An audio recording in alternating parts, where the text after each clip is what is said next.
എല്ലാവർക്കും നമസ്കാരം. ഇന്ന് നമ്മൾ നോൺ ഡീറ്റെയിൽഡാണ് പഠിക്കുന്നത്. തേജസ്വിയായ വാഗ്മി എന്ന ഉപപാഠ പുസ്തകമാണ് നമുക്ക് പഠിക്കുവാനുള്ളത്.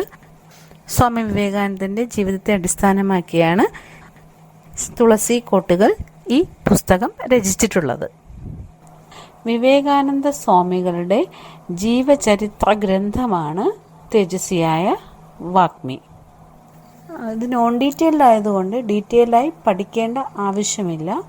അതേസമയം പുസ്തകം വായിച്ചിരിക്കണം, തരുന്ന നോട്ട്സ് പഠിക്കുകയും വേണം. പാഠഭാഗങ്ങളിൽ അടയാളപ്പെടുത്തുന്ന പ്രധാനപ്പെട്ട ചോദ്യോത്തരങ്ങൾ തരും, അത് നിങ്ങൾ വ്യക്തമായി പഠിച്ചിരിക്കണം. ഈ ടെക്സ്റ്റ് ബുക്കിനെ ആധാരമാക്കി 2 ചോദ്യങ്ങളാകും ഉണ്ടാവുക. ഇനി നമുക്ക് പുസ്തകത്തെ പറ്റി, അതായത് തേജസ്വിയായ വാഗ്മി എന്ന പുസ്തകത്തിൻ്റെ പ്രതിപാദ്യത്തെക്കുറിച്ച് നോക്കാം. പുസ്തകത്തിൻ്റെ ബാക്ക് പേജിൽ കൊടുത്തിരിക്കുന്ന ഭാഗത്തേക്ക് നമുക്കൊന്ന് നോക്കാം.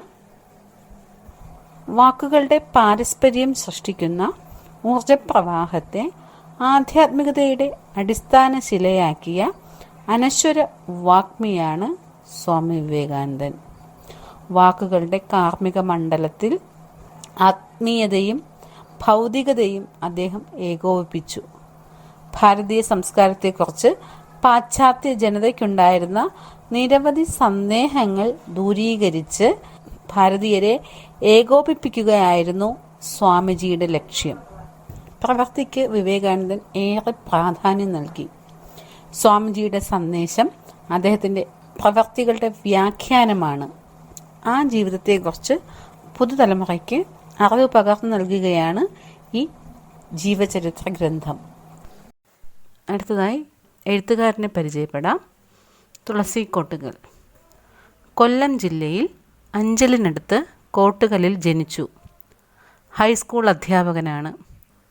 എഴുത്തച്ഛൻ്റെ ദർശനം, കാവ്യശൈലി, എഴുത്തച്ഛൻ കൃതികൾ എന്നീ 2 പ്രബന്ധങ്ങൾക്ക് കേരള സാഹിത്യ അക്കാദമിയുടെ തുഞ്ചൻ അവാർഡ് 2 പ്രാവശ്യം ലഭിച്ചിട്ടുണ്ട്.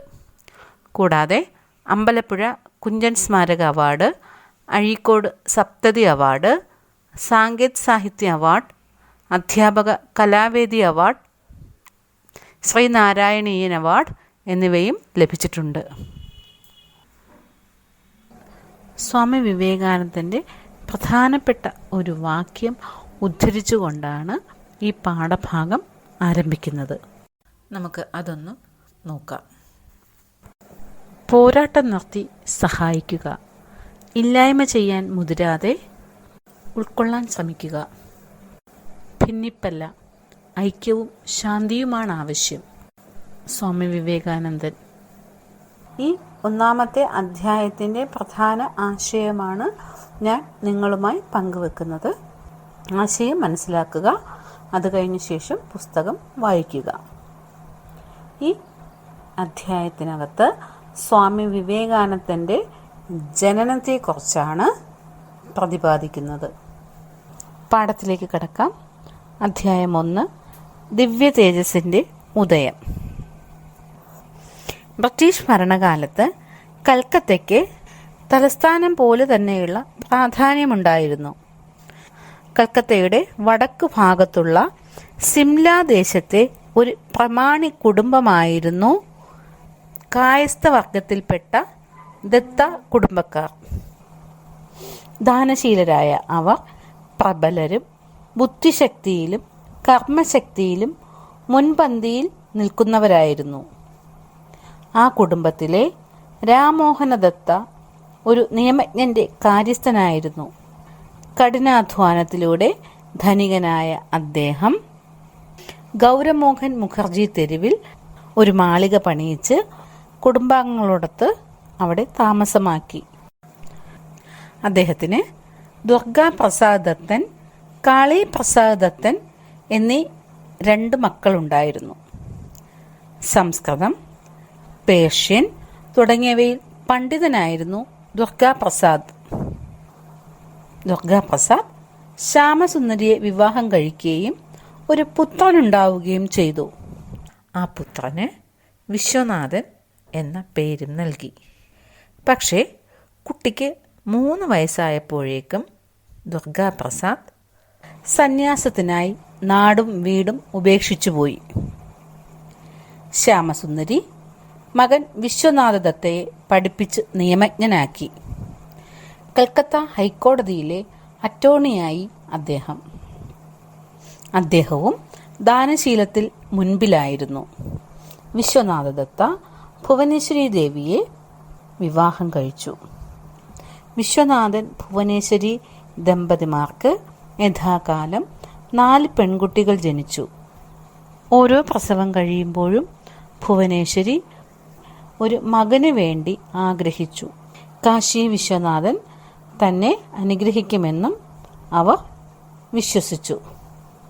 അവരുടെ വിശ്വാസം പോലെ തന്നെ പ്രാർത്ഥനയുടെ ഫലമായി 4 പെൺകുട്ടികൾക്ക് ശേഷം ഭുവനേശ്വരിക്കുണ്ടായ മകനാണ് 1863 ജനുവരി 12 ഭൂജാതനായ നരേന്ദ്രൻ എന്ന വിവേകാനന്ദൻ. ഉത്തരായനം ആരംഭിക്കുന്ന വിശേഷപ്പെട്ട മകരസംക്രമ ദിനത്തിലായിരുന്നു നരേന്ദ്രൻ്റെ ജനനം. കൃഷ്ണസപ്തമി തിഥിയുമായിരുന്നു അന്ന്. കാശി വിശ്വനാഥൻ്റെ വരത്താൽ ലഭിച്ച കുട്ടിയാണ് അതെന്ന് മാതാപിതാക്കൾ വിശ്വസിച്ച ആ ശിശു നൂറ്റാണ്ടുകളുടെ ദശാസന്ധിയിൽ മാനവ മൈത്രിയുടെ നവോത്ഥാനത്തിനായി രൂപമെടുത്ത അത്ഭുത അവതാരമായിരുന്നു എന്ന് പിന്നീട് കാലം തെളിയിച്ചു.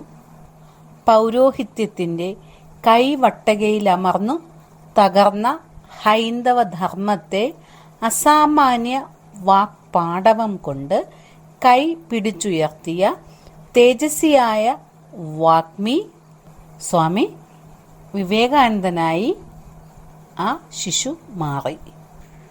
ഇതാണ് ഈ 1-ാമത്തെ അധ്യായത്തിലെ ഉള്ളടക്കം.